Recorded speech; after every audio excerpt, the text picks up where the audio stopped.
At the conclusion of last week's Bishop's Spring meeting, they voted to move forward with a draft of a teaching document on the Eucharist. Now, the document is intended to be a formal statement on the meaning of the Eucharist in the life of the Church, so the bishops say. The measure passed by a vote of 168 to 55, with 6 abstentions. Here, with in-depth analysis on all this and much more, is the Papal Posse, editor-in-chief of thecatholicthing.org and St. John Henry Newman visiting chair at Thomas More College, Robert Royal, and from Manhattan, canon, lawyer, and priest of the Archdiocese of New York, Father GERALD MURRAY. Thank you both for being here. Now, you would have sworn the Inquisition was being reinstated, gentlemen, when this was announced last week. We already have canon law, and there's a stack of documents, not to mention papal encyclicals on the Eucharist. Bob, why is any of this needed, and what is it? Well, it is needed.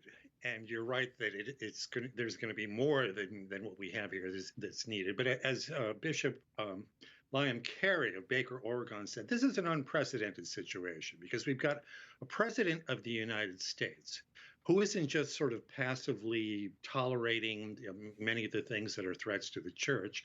He's actively advocating now for federal funds to support abortions, making them more widely available. So we're in a new situation here. We've never had the chief executive of the United States being a professed Catholic, but at the same time doing so many things that are anti-Catholic. Now, I praised the bishops. I wrote a column on this last Monday about it because we're really at a kind of American Rubicon, or an American Catholic Rubicon. If we cross this bridge without our bishops speaking back forcefully against our president, our so-called Catholic president doing this, they lose all credibility, as several of the bishops said. I've described this as brave at this point because we know that they're going to get hammered and there are going to be some ugly days ahead. And it's even beautiful in a way that they decided to maintain their intention here despite all the pressure from the outside. But when it's all said and done, well, you're right, we've had other documents, we have canon law, we have other documents. This document may be able to help bishops support one another in actually doing something, but the proof is going to be in the pudding because mere words are not going to stop this horrible situation, this horrible, unprecedented situation that we find ourselves in. I want to play you Joe Biden's reaction to this document and concerns that he might be denied communion. Listen.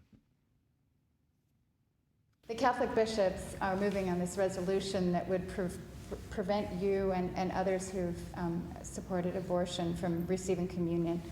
Are you concerned about the rift in the Catholic Church, and how do you feel personally about that? That's a private matter, and I don't think that's going to happen. Thank you. Is it a private matter, Father Jerry, and what do you think is going to happen here? It's not a private matter because the President of the United States, like every other Catholic, is bound by the law of the Church. And as regards abortion, he defies the Church. Catholics who support what are grave injustices, such as legalized abortion, have to be not only reminded that they're in error, they have to be encouraged to repent and retract. And we know that President Biden, as Bob said, he's not simply someone who tolerates abortion, he promotes it. In fact, he wants it to be federally funded, he wants it to be widespread.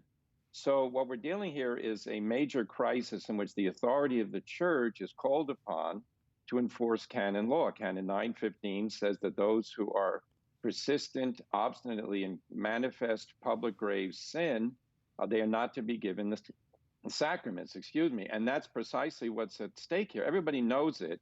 A document about the nature and the gift of Holy Communion is always welcome. But the reason we're at this point is that Archbishop Gomez, right after the election, formed a committee of bishops to formulate a response because, the average Catholic in the pew says, I know the Catholic Church is against abortion. I know Joe Biden's a Catholic. He supports abortion. Why is it that he's being let go scot-free at this point? It's for the good of all American Catholics. It's good for President Biden that, in fact, he'd be told, unless you change your position, not only should you not go to communion, if you try to, it will be denied to you because it doesn't benefit you or anyone else.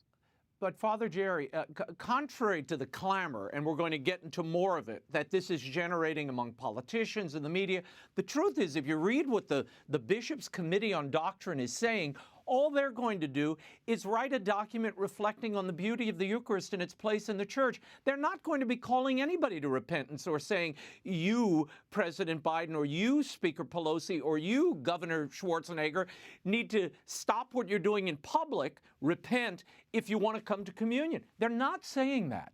They're not. Are they? Okay, well, they had a press release I saw which identified what they're going to do. Let's see how well that goes, because indeed, they said no one was going to be denied communion. That's not the purpose of their document. Now, wait a minute. This whole discussion got started as regards the current crisis with President Biden, Archbishop Gomez, and the question of communion. If you watch the bishops' meeting, you know that a lot of the bishops spoke very strongly that their credibility as representatives of God and of the gospel, it's at stake if they don't tell the wayward sheep to stop wandering and call them back to unity. So let's see what the discussion leads to. But if, as Bob says, if they do nothing, if they produce a document that could have been produced before this whole thing started and it says nothing special about it, then it really will be a defeat for the Church. Shortly after the bishops voted to draft this document, Catholic politicians really went after the bishops. Democratic Congressman Ted Lieu tweeted this: "Dear USCCB, I'm Catholic and I support contraception, a woman's right to choose, treatments for infertility, the right for people to get a divorce, the right of same-sex marriage. Next time I go to church, I dare you to deny me communion." Your thoughts, Bob, on this approach? What's happening here? Well, look, there's been this long time confusion, and it's been our bishops have tried to clarify it.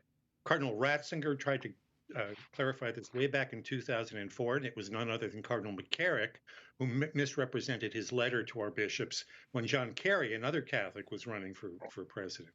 Look, abortion is a different issue. The politicians try to lump this together as if it's a matter of sex. And so, like homosexuality and transgenderism, you can have different opinions about it. Yes, abortion is related to sex in the sense that it is the backstop for the sexual revolution. Let's be quite blunt about that, okay? But what is particular about abortion is that it is the destruction of innocent human life. It's a question of violence against human dignity. So the other issues are issues that we're going to have to debate, and we have to try to educate and evangelize. But this is a matter of hundreds of thousands of human beings being slaughtered every year, not only by a right to choose, but by our federal government subsidizing, paying for, advocating for, sending money to Planned Parenthood to encourage this sort of thing. This is a different issue. And there are many Catholics, quite intelligent Catholic politicians. Tim Kaine, my own senator, I'm from Virginia, Tim Kaine, who went to Harvard Law School. He's a very intelligent man, but he himself came out with a statement. He says, I voted for the Hyde Amendment. And so it's wrong for the bishops to speak up about this. It's not. This is a defining issue.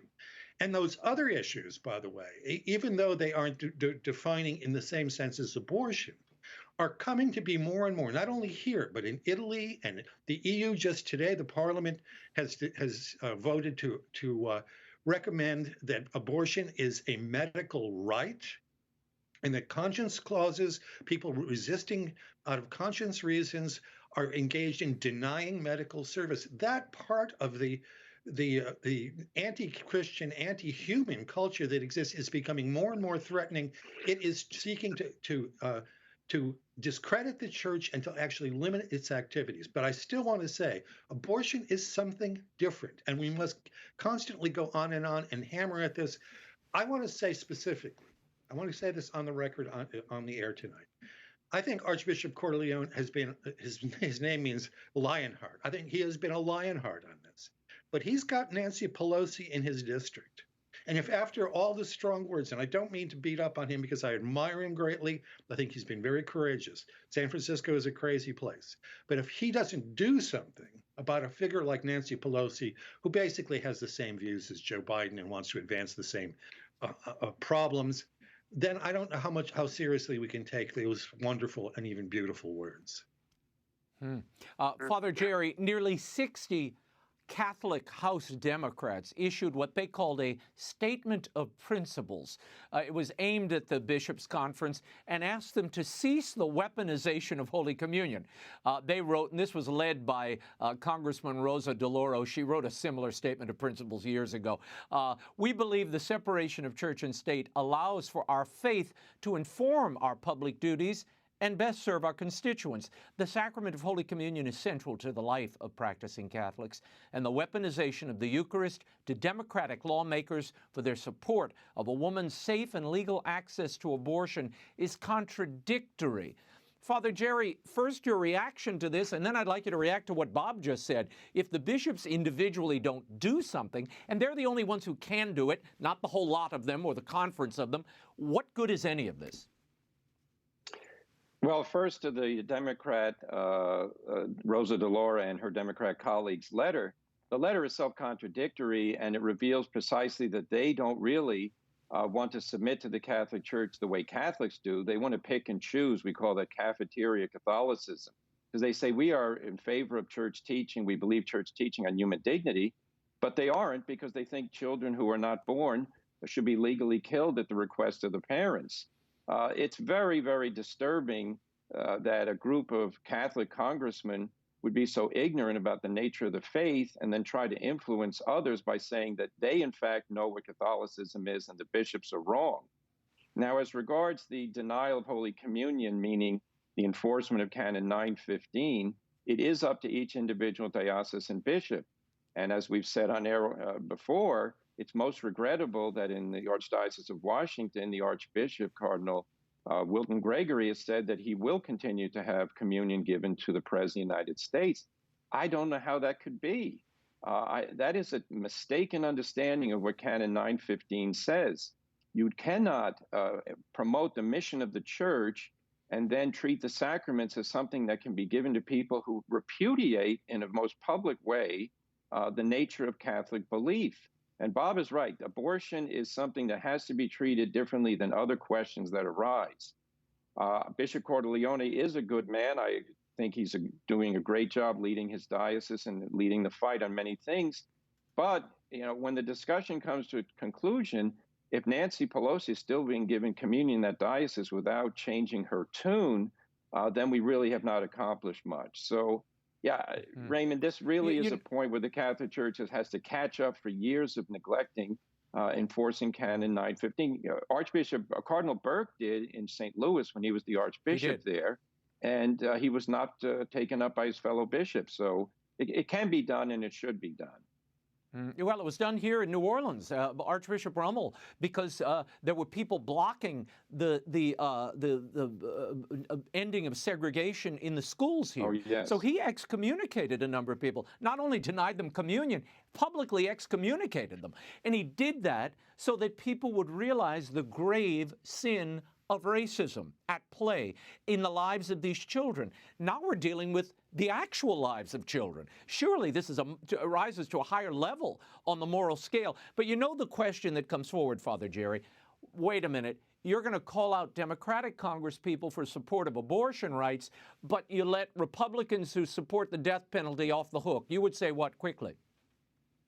No, the death penalty is a different matter. The Catholic Church has spoken of the legitimacy of the death penalty as a moral, legal instrument for its whole history. Now, Pope Francis doesn't like the death penalty, and he instructed that the Catechism of the Catholic Church change the wording to say that it's inadmissible. That's not a theological category that we're familiar with. And in fact, no rationale that supports the idea that that the death penalty offends human dignity has been given. When I read the document coming from the Doctrine of the Faith, I said, this is not correct. In the Old Testament, God authorizes and commands the death penalty for certain sins, certain crimes. And, the Holy See itself, when they had the Papal States, they were executing criminals. The Church has never seen the death penalty as equal to abortion. The death penalty is for people guilty of crimes. So we should not make false equivalencies here. And look, let's be honest. Abortion is a grave crime, but it's supported by basically liberal left-wing people in the United States. And those that don't want to contradict them just look away. It shouldn't be that way. Whether you're left or right, you should all say that human rights have to be respected for born and unborn. Bob, the other point that I think is often overlooked is when you look at public executions, capital punishment in the United States. In 2019, there were 17 executions. There were more than 600,000 abortions in that same year, according to CDC numbers, which are probably low. So that gives you a sense of the gravity and the vast expanse of what we're talking about. Bob, Representative Jared Huffman of California, who was not a signatory of that statement, tweeted out the following. He said, if you're going to politically weaponize religion by rebuking Democrats who support women's reproductive choice, then a rebuke of their tax-exempt status may be in order. Is this a way to keep the church silent? Politicians threatening the tax status of the church if she holds people accountable for the faith to which they attest freely? Well, I would like to see that law case when it comes before our Supreme Court, because our Supreme Court is very protective, by and large, of religious rights in our country. Look, the weaponization that took place here already has been working for years. And his father is right that what we're paying the price of right now is years of neglect of saying and doing something about this horrible practice with which we're involved, namely abortion. So they can try to threaten the church's tax status. I don't think that that's going to move forward in any kind of legal way, because religious bodies have a right to comment on issues. They can talk about the sanctity of life. They can tell people, I mean, is it a violation of church and state to say to Nancy Pelosi, sorry, you can't come forward for communion? And if there is also a Republican who is a pro-abortion advocate, I mean, it has to be a strong scandal that's being created. You also would say that about a Republican. So it's not as if it's partisan. It has nothing to do with the parties at all, except for the fact that the Democrats have gotten so seriously into this abortion regime. You know, when that statement by the 60 Democrats in Congress came out, they quoted from Christopher Fidelis Laici, the document about the role of lay people in the church. And it's a preposterous way that they quoted. A reader of the Catholic thing saw the column that I wrote on Monday about this, and he sent me this. He said, they quote that lay people should have some input, which of course they should in church decisions. But he says the proper section for them to have drawn out is this, and I'm just going to read a brief bit of it. The inviolability of the person, which is a reflection of the absolute inviolability of God. This is John Paul II now. Finds its primary and fundamental expression in the inviolability of human life. Above all, the common outcry, which is justly made on behalf of human rights, for example, the right to health, to home, to work, to family, to culture, is false and illusory if the right to life, the most basic and fundamental right and the condition for all other personal rights, is not defended with maximum determination. Now, that is a shepherd who knows what's going on and expresses his opinion clearly. I think our bishops can do that, and I think they can even do things without running afoul of the legal system. I want to move on to Cardinal Mauro Gambetti, whom Pope Francis appointed as the new archpriest of St. Peter's Basilica in February. He issued a clarification this week regarding the reasons for the suppression of private masses at St. Peter's Basilica. This began, by the way, on March 22nd. In a new letter, Cardinal Gambetti emphasizes the value of concelebration of the Mass, as expressed in his words at the Second Vatican Council's Constitution on the Sacred Liturgy. He writes, it is to be stressed that whenever rites according to their specific nature make provision for communal celebration, involving the presence and active participation of the faithful, this way of celebrating them is to be preferred, so far as possible, to a celebration that is individual and quasi-private. When it is possible, it is more than appropriate for priests to concelebrate, also given the fact that a regular alternation of the presider is foreseen for the concelebrations that ordinarily take place in St. Peter's Basilica. Father, what do you make of any of this? This looks like Greek to me. Yeah, they're trying to justify the decision to end the practice, which goes back centuries, that priests who show up at St. Peter's Basilica could celebrate Mass on the many side altars. That has now been forbidden. And then those priests that want to celebrate in the extraordinary form have to do so in one of the downstairs chapels at St. Peter's.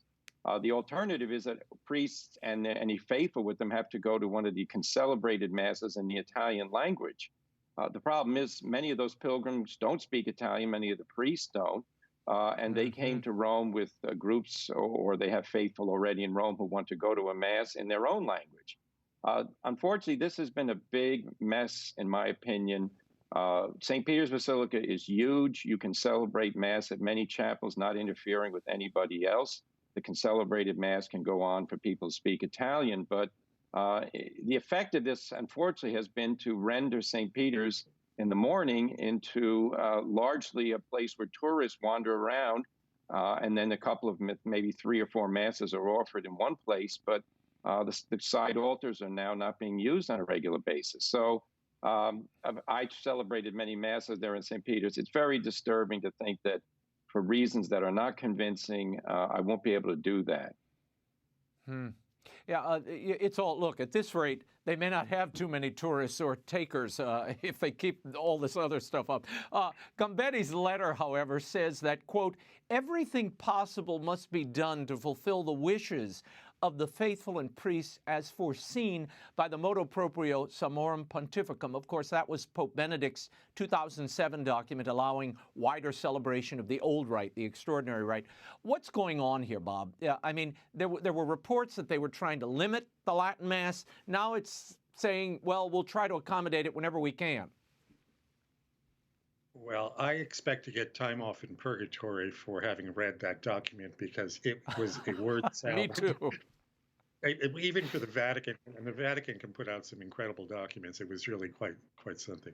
You know, I've heard different things from people in Rome. Some people tell me that the Holy Father was angry one day because he thought that priests were just ducking in fast and saying Mass is fast, and they wanted to bring people together. And there seemed to be, it's shooting in so many different directions that it's hard to know what it is, except that it looks like they're being less strict than they initially gave the impression of being. And to even quote that document, Summum Pontificum, is already to have made a large concession.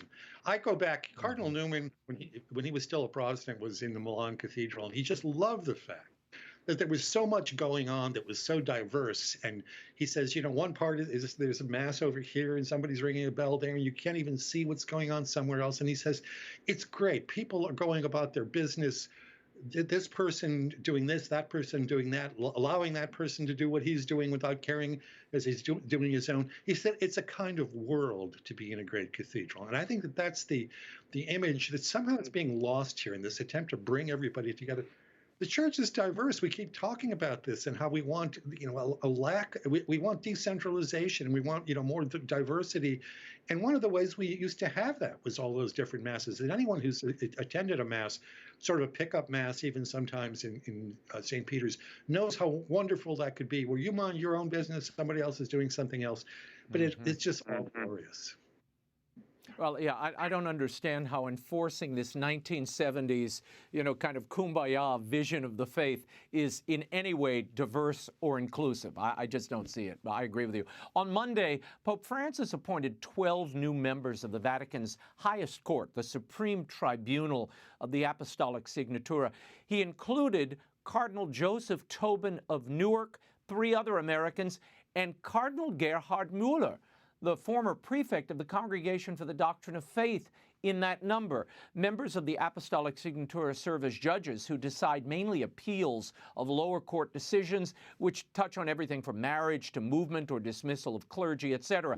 Cardinal Tobin is the only member of the Signatura with no legal education or experience. Father Jerry, your thoughts on that appointment? Well, it was surprising if you go by the usual criteria employed, which was that cardinals who were canon lawyers would be the ones put on the tribunal of the Signatura, because they would be familiar with the law, with legal reasoning, and the procedures that were to be employed. Now, Cardinal Tobin's a smart man. He can study up and read. and learn and be advised. But I think it's a sign that the Pope is signaling to the American bishops that he favors Cardinal Tobin and the way he is conducting his affairs and his influence in the national scene. Cardinal Tobin was also put on the Congregation for Bishops, remember. So he and Cardinal Supik are two of the members of that very important congregation. It's certainly a sign of papal favor. I'm glad Cardinal Muller was put on. He's not a canon lawyer, but he's a theologian, and having worked as the prefect of the Doctrine of the Faith, he's very familiar with canonical procedures. Well, you know, the Pope appoints the people he thinks are qualified, and hopefully that they will do a good job. Bob, I've got to touch on this. 6 years after Pope Francis first raised the possibility, and after persistent efforts, Italy's Bishops' Conference plans to launch their own 5-year synodal path. Unlike the synodal path taking place in Germany that was born out of the sexual abuse crisis, the Italian synodal path is entitled Proclaiming the Gospel in a Time of Rebirth. It focuses on this post-pandemic period. Your thoughts on this? Is every country going to have their own synodal way as we move toward that international synod on the synods? Well, the part of the plan of the synod on the synods is that each diocese is going to have a synodal process of some kind, and then each bishop's conference. So yes, I think that in some ways, this kind of reluctance, because the Italian bishops really didn't want to do this.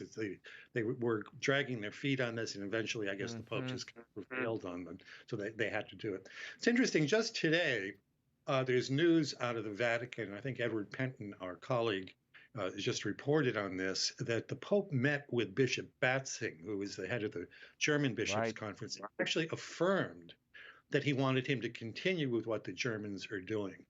Now, I think this is an indication of something that's going to be very interesting about this synodal way. And we learned this, we saw some of this very starkly during the process of doing the synods on marriage, when the Africans and Asians and others were not on board with the sort of the first world shishi sexual revolution kind of stuff. So it'll be interesting to see what each of these individual countries are doing. The Germans obviously are playing a cagey game where the bishops can deny that they're doing what's going on, and they kind of say that, well, it's this lay people are carrying forward this conversation, so they don't come into direct conflict with Rome, but they're complicit. Obviously, Rome is not very delighted with what our bishops are doing with our Catholic politicians who are pro-abortion. Italy has got something similar going on, because there's a law about to be passed in Italy that is going to require respect for homosexuality and trans people. And the church there has filed a complaint with the Italian government because they're already seeing that it's going to impact Catholic schools in Italy. So things are different in various countries. We're going to see where this all goes, but it's going to be a very interesting next few years in the synodal synod. We'll see. Yeah, Father Jerry, when the Pope exhorted the Italian bishops to proceed down this synodal path, and as Bob said, they were very reluctant. In 2015 in Florence, he said to them, "A restless Italian church that was ever closer to the abandoned, the forgotten, the imperfect, it is useless to look for solutions in conservatism and fundamentalism, in the restoration of practices and outdated forms that even culturally aren't able to be meaningful." Father Jerry, your reaction to that, what does this tell you about this international synodal way that we're about to walk down? Well, this looks, Raymond, like a slow motion revolution in which, people say that the outdated must go, the new must come in. It's inevitable. So why delay practices? Why just, start things off? It's very disturbing what Bob said about Bishop Batzing from Germany telling the world that the Pope has endorsed the German synodal way. The document produced by the German synodal way back in the winter is an heretical document, an attack on fundamental Catholic teaching. So far, Rome has not rebuked them for putting that document out. If this claim is true that the Pope says they have to continue in that way, then it's going to be up to the Catholics of the world to say, Holy Father, we think you're being misled and misinformed. This is not the way to increase and strengthen the church. This is the way to Protestantize the church, to make everybody a pope in his own realm. He decides what Catholic doctrine means for him. This is very disturbing. And the Italian bishops, to say that we're clinging to outdated forms and traditions, and somehow this is not relevant. Wait a minute. 2,000 years ago, Jesus Christ came to the earth, saved us, and then entrusted the church to a group of men, the apostles. Everything they did matters 2,000 years ago and today. And the stuff that happened in between, the whole of Christian history, we shouldn't dismiss that as being outdated and some kind of traditional form not of use. Bob was referring to the Cardinal Newman when he was a Protestant in the Milan Cathedral. The beauty of Catholic liturgy, celebrated with reverence and propriety and devotion and faith, that's one of the most eloquent witnesses we have to God's transcendent presence on earth.